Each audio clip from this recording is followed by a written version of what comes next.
So today we move into a new topic. Last month we were looking at the expectancy of our good, and we talked about the knowledge that we have now that our good is already here, that expectancy, like it's already within us, it's already around us. And so originally I wanted to talk about today and ask the question, how much interest does your good get? But then I had greater clarity of mind. And so I thought, we'll talk about that in 2 weeks when I speak again. Today, I want to focus on how a clear picture earns that interest. And so you might wonder, what exactly is she talking about anyway, this interest thing? Well, when we're expecting our good, I know we can sit with that and know that it's there, but I know that all of us want to get to that place where we can see it, touch it, feel it, embrace it. We want it to manifest in our life. So how do we get there? How do we create that? How do we make that happen, so to speak? Well, Ernest Holmes talks about a mental equivalent, as we heard in the reading. And creating that mental equivalent, that there actually is already a mental equivalent behind everything that you see, everything that exists in your life. And so I came up with this thought to have the topic be mental equivalence in me this month. And in the meantime, Larry Pass handed me a brochure. It's actually a small pamphlet written by Emmett Fox called Mental Equivalence. And so in that, Emmett Fox explains where this term came from. He wrote the pamphlet in 1943, and at the beginning, when he explains what a mental equivalent is, he said he actually thought up the term 20 years prior. So this term came to him in 1923 instead of 1943, and he explains that the idea comes out of physics and chemistry. He says, we speak of the mechanical equivalent of heat, for example, and engineers constantly have to work out the equivalent of one kind of energy in another kind of energy. They have to discover how much electricity they will need to do certain mechanical work, such as driving a compressor. They have to find out how much coal it will take to produce how much electricity, and so on. And so in a like manner, he perceived this idea that there's a mental equivalent of every object or occurrence in the physical plane. And then he says, the secret of successful living is to build up a mental equivalent that you want and get rid of or expunge the mental equivalents that you don't want. So essentially, there's already a mental equivalent behind everything. So we need to look at what it is that we want and what it is that we don't want, and how do we bring that about? Well, according to him, there's two pillars or two poles that hold up this idea of a mental equivalent. One is clarity of thought, and the other is the warmth of feeling or interest, having interest in it, taking an interest in it. So this week, I'm going to focus on the clarity of thought. How do we get there? How do we have clarity of thought in order to gain that interest in it and put those two things together to create that mental equivalence? So I thought I would share with you, since for me, sometimes clarity of thought is a challenge. This is what this talk looks like when I first start. Those are all the thoughts coming out in all different areas on the page. Now, this might not look any clearer, but this is what happens when it gets clear.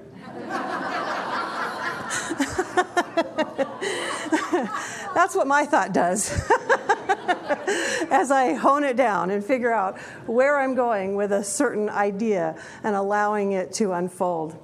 So how do we get there? How do we take muddy waters that are kind of murky and have all that stuff in it and reach a place of clarity, a place of knowing what it is we want to create? And what happens when you can see so clearly what that other person needs to do, but you can't quite see as clearly where you want to go or what you want? Well, Jesse Jennings in the November Science of Mind magazine said, you don't have anyone else's answers, just a soft place for them to land while they figure out their own path. And I like that. I like that idea of thinking, okay, it's not that we just have to ignore everybody else and their process. We can just create a soft place to let them land, let them be, as they figure it out. So when I'm talking about mental equivalence and how we create that and what's going on in our life, I'm talking about what we're doing in ourself for our own life, while we continue to create that soft place for other people as it's needed. Now, practitioners do help us to ask those questions and get clearer in our thinking. If we're having trouble doing it on our own, that's why we have practitioners out there to help us to find that clarity, but it's still our own mental equivalent. They can't hold that for us. They can help us get there and they can support us in it in prayer, but we have to create our own mental equivalent. So the first thing that I think we need to do is actually two things in one. It's clearing or emptying the mind and then stilling the mind. And the reason I put those together in one is because they can take place either one after the other in any order or simultaneously. When I think of emptying the mind, for me, stuff just starts going. I'll get all kinds of thoughts and ideas, and I'm talking and arguing with myself, or all these things are coming up in my head. So if I start journaling them, if I start just writing them down, it kind of helps to get them out of my mind. That's the way I can dump some of that stuff out of there. Other people need to speak it. You can talk into a recorder if you don't want to talk to a person, but just speak it out. Or get someone, a friend, a practitioner that you can talk to and get some of that out. For me, the sign in sign language expresses it the best. So I'm going to show you. When your mind, your thought, is doing this, going around on the hamster wheel, around and around and around and around, this is the sign for perseverate, or just your mind is going. And you kind of want to do this. Get it off the hamster wheel. You want to move it to a place where then you can quiet it. And so we know that our mind will follow what our body's doing. Now, in the old days, my house was cleaner than it is now because my way of dealing with all this chatter was to clean. I thought if I got this in order, maybe this would get in order. But what I've learned is that this has to be in order before all of this gets in order. What's out there gets in order. So I have to dump out some of that stuff and then sit myself down. If you get your body quiet, then your mind can follow and start to quiet. Now, sometimes you don't need to sit still. For some of us, walking works as well. We can move that way, but still get our mind to start to quiet. And I think it's good to remember another thought, too. I love this Spirituality and Health magazine. And in here, there's people that can write in to Rabbi Rami Shapiro. And one of the people that wrote in this month said, "I've been meditating for years, but I have yet to stop my mind from thinking. What is your trick to quieting the mind?" And his response was, "There is no trick. I don't try and quiet my mind. The mind babbles, chatters, and spews an endless stream of thoughts, stories, feelings, and distractions. Rather than quiet your mind during meditation, realize that the you that observes the unquiet mind is always and already quiet. Rest in that and leave your mind alone." So that is why I say this can be done simultaneously, because I tend to leave a piece of paper and a pen or my journal next to me while I meditate. So if a thought pops in and I don't want to forget it, so now my mind is going to be trying to hold on to this while I'm trying to quiet it, I let myself write it down and then go back into the quiet. Whatever the thought is, however it relates. Sometimes things just pop in there. So I just allow myself, jot it down, and then still the body and still the mind again. So once I get to that point, then I think of also needing to clarify some of what's going on. If there's a lot of negativity, I picture it like muddied waters and just letting that mud kind of settle down into the floor of the pool. Now, we know that when the mud is down there, it can support some amazing life. It can create beautiful things that'll grow up out of it. But when it's all muddled up in the water, it's not really doing that. So I just picture seeing that mud kind of settle down. And to me, that's the negative thinking. That's the stuff that I'm telling myself that doesn't support me, or that I'm afraid of, or thinking could happen. All that stuff, I just let that settle. Again, we don't want to resist it, because we know what happens when we do that. So we just let it settle. As we're quieting the mind, just let that stuff settle. Jesse Jennings, in the same Science of Mind magazine, said, "There is nothing broken in the world that a strong enough sense of oneness won't repair." And our default mood, he said, now we think of a default mode. The default mood is an easy optimism. We expect things to work, and we see things as either already good or well on their way to good. So is that your default mood? That easy optimism. Just again, kind of relaxing, letting that negativity fall, and going back to that thought we had last month of expecting our good. Letting that be the default mood. I like that thought. And Ernest Holmes and Emmett Fox both talk about the need to replace negative thinking with something else. The idea that you can have this thought and you need to find another one to replace it. Ernest Holmes says we erase thought from consciousness by pouring in an opposite thought. So again, if you think of water, as you keep pouring in that clean water, eventually all that other stuff moves its way on. So we're replacing a negative thought with the opposite or something else. And Emmett Fox reminds us in this little pamphlet that you can't tell yourself, don't think about that. Don't think about a pink elephant. So now, how many pink elephants are in this room? And so if I want to change that thought, I could say, think about a purple elephant. Now we all have purple elephants in this room. Essentially, you can't tell your mind, don't think about that, because then it will. That's what's going to be on your mind. In fact, this morning, as I was going over this and I got my coffee, I have this coffee cup that I just love. It's a different shape than most coffee cups. And I thought to myself, I don't want to break this. I'm not going to break this cup. And I went, what are you doing? So even little stuff like that, I'm thinking, I am carrying this cup safely to my table. I'm going to enjoy this cup for many years to come. I had to shift that thinking with something else. Otherwise, I know it would have just jumped out of my hand, because that's what tends to happen if I don't start correcting some of those thoughts. So replacing those negative thoughts with something positive. And that's what we do when we're doing a treatment. We talk about 5 steps to a treatment, but actually when I teach it, I start us with another one, like I guess step 0 before the first step, which is creating a purpose statement. And in that purpose statement, we create a statement that's positive where we're seeing the condition changed. So whether the condition change means we're expanding it, like Larry talked about last week, we're expanding our good, we're getting more of that, so we're stating it even bigger, or that mental equivalent that's already there that we don't want, we're replacing it with the reverse, with something we do want. So we're stating it the way we want to see it in that purpose statement before we even go into supporting it in treatment. Now, of course, I have to do a shameless plug for class.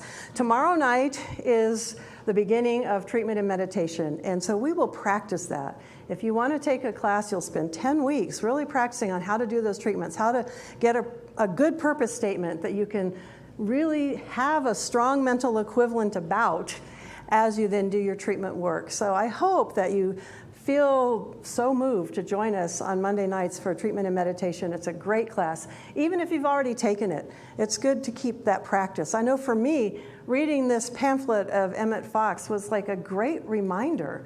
It was more clarity on a topic that I thought I was finally starting to get a handle on after the way Ernest Holmes had taught it. So let's use an example. Let's just consider something. I know the grapevine here works really fast. So this might be news to some of you and it might not be. But our admin, Natalie, has a new full-time job that she will be leaving to.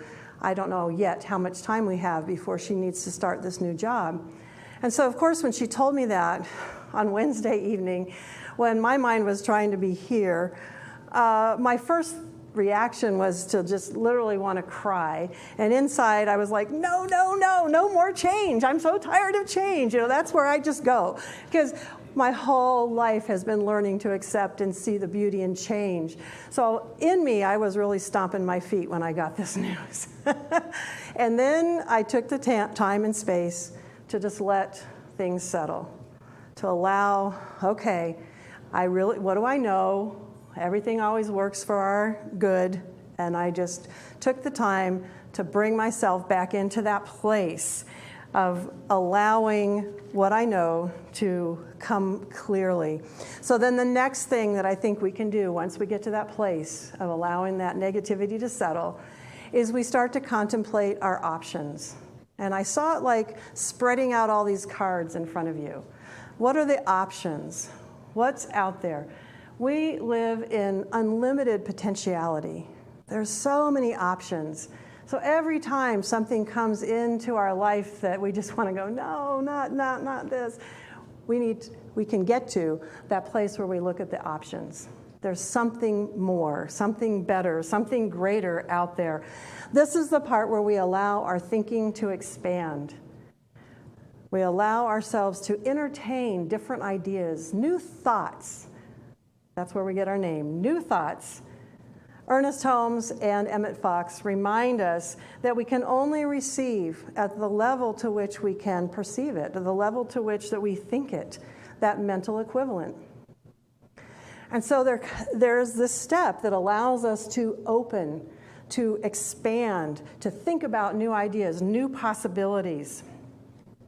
Now for me, I saw also a seed catalog because there was nothing that I loved more when I lived in Ohio and the snow was up there and the skies were gray and all you saw was white, was to get that seed catalog in January and start looking through there, seeing the plants and the possibilities for the fruit and the vegetables that I wanted to grow. I started planning the shape of my garden, what I was going to put in there, what would work, all of that kind of stuff. So for me, I imagined a seed catalog of options. So whatever catalog works for you, when you're in that space of wanting to expand your awareness, think of a catalog with all the potential options that you could have that would address that situation. And just start thumbing your way through. What pops up? What's there?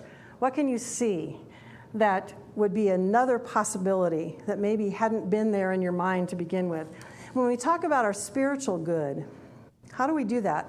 How do we expand our ideas and those thoughts that can come to us? One thing I think that's important to remember is that our ideas can't hurt us. I think sometimes in religious science, and this could be sort of a holdover from the old days, but we sometimes hear people, oh, don't think that, don't go there. You know, like that thought, that moment of a thought can hurt us. So we don't want to entertain a whole lot of things because what if we think of something and we don't want it? You know, well, how many times have you thought of all your options and every one of them just materialized right then? If they have, I want to meet you. It doesn't work that way. Those thoughts, those ideas can't hurt us. We can just play with them. We can think about them because this formation of a mental equivalent requires the clear thinking and that warm feeling or interest that we'll talk about in a couple weeks. The combination of those two things before we manifest it. So just playing with the thoughts before we're even clear is not going to cause you any harm. Now, again, in this magazine, a person wrote in and said, I'm a practicing Catholic, so I think we can substitute. I'm a practicing religious Zionist and fascinated by other religions. My friends worry that if I learn about other religions, I'll start following them. Are they right? And I think, you know, there's some people that are real hard and fast. Well, this is this. We have to follow this. Rabbi Ramey's response is, just as a professional basketball player can enjoy golf without fearing that one day they'll bring their clubs to the basketball court, so you can enjoy other religions without fearing you will one day start praying to Krishna rather than Christ. Knowledge is not something to fear. Friends who fear knowledge are. Interesting thought, huh? Now, I don't know that I'm advocating fearing any of it, but I think what's important to remember as we are considering how to expand our thoughts, and especially in the realm of our spiritual good, is that we can find the tools that serve us in a lot of different places. We can find messages and information and things that uplift us from all kinds of places. So I think it's perfectly fine. Ernest Holmes said, stay open at the top. Read as much as you can. Go to different people and talk to them about their ideas. Listen to different kinds of lectures, different kinds of music. Get some new thoughts, new ideas, and open and allow yourself to hear them, knowing that none of it's going to hurt you to entertain, and some of it could actually be part of what uplifts you and is a tool that you can use and help to contribute to what you're experiencing. Ernest Holmes, in the textbook of the Science of Mind, reminds us that the range of our possibilities at the present time does not extend far beyond the range of our present concepts. As we bring ourselves to a greater vision, we induce a greater concept and thereby demonstrate more in our experience. In this way, there's a continuous growth and unfoldment taking place.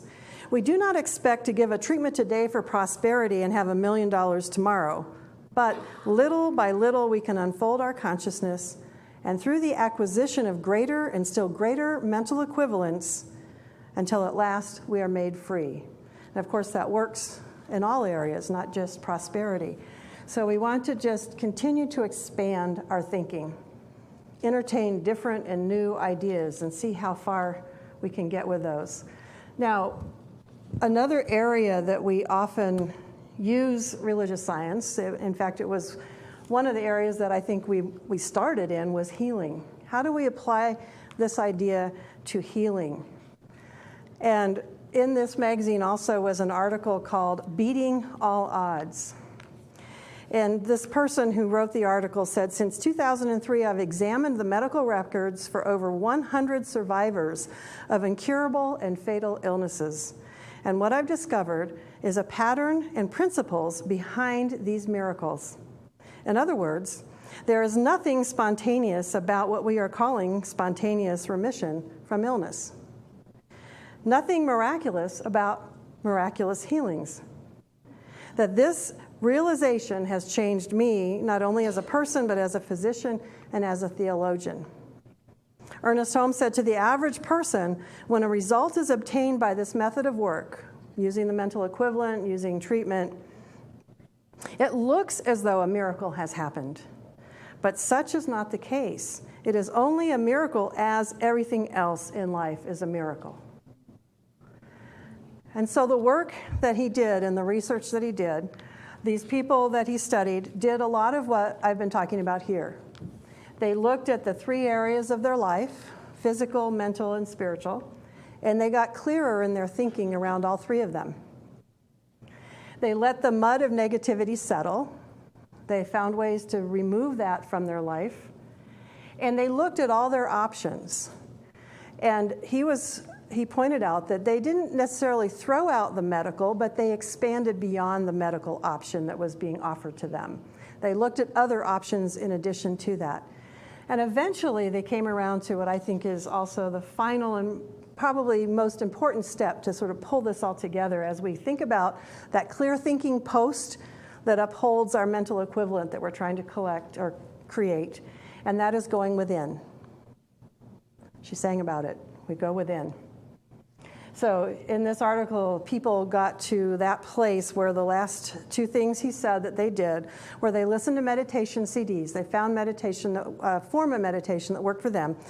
And they considered at a deep level whether and to what degree they wanted to live. Now, I think immediately if I say, do you want to live? Everybody goes, oh, yes, of course I want to live. But when you think about contemplating that in terms of your healing, it's really an important place to go. And that's part of what brought these people through those experiences, is they spent time deeply contemplating whether and to what degree they wanted to live. And so you take that within. Once you've looked at all your options, you take that time to go within. And Emmett Fox says, the door of the soul opens inward. And then he says, what happens if you've got a door that opens inward and you push against it? He says, if you push harder and try and slam yourself against it, you essentially tighten it closed in front of you. When you press or force or hurl yourself against it, you only close it on yourself. When you relax and draw back, you give it a chance to open. So, when the door opens this way, you have to step back. And you give it a chance to open. The door of the soul opens inward. This is the law. Relax mentally, draw away from the problem spiritually, and the action of God will open that door for you, and then you're free to walk through it. So again, that's that ability to just settle, to step back, and allow that door to open inward as you take all of this preparation back inside. And I think in there, then, you can let that clarity rise up. It's like the anointing oil floating on top of the water. It just rises up. That clarity is there for you. And it's that clear thinking that then we have the warm feeling about we get interested in, and we'll talk about in a couple weeks, as to how that then pulls together to create that mental equivalent that we want to create in our lives. Ernest Holmes, I want to leave you with some of his words here. He says, as we do this, declare further, everything necessary to the full and complete expression of the most boundless joy and experience of joy is mine now. The most boundless experience of joy is mine now. Know it, see it, feel it, and be it. Do this every day for a few minutes. We should all do this until the time comes when it's no longer necessary. When that time comes, we will know it because our demonstration will have been made. So there's that question, how often do we do this? Every day we declare this truth until that demonstration is made. And so this month, as we are looking at creating that mental equivalent, I encourage you to take the time to just focus on the clarity of thought, whatever it is that's going on in your life, if anything. Like Larry said, if there's something you just want to enhance, to make better, let's do that. And if there's something you want to see reversed or changed, pull that into this process. Think about that pillar of clear thought. Empty out your mind, quiet it, allow that mud of negativity to settle. Replace any negative thoughts with different thoughts, new thoughts, stating that condition changed. Then take time to contemplate your options. Expand your thinking. Look at what you're going to read. Read things, listen to people, join a class, do whatever it takes to explore those new ideas. And then take all that within. As you take it all within, that clarity of thought rises up. And so now I hope you understand what I mean when I say a clear picture earns interest. And so it is.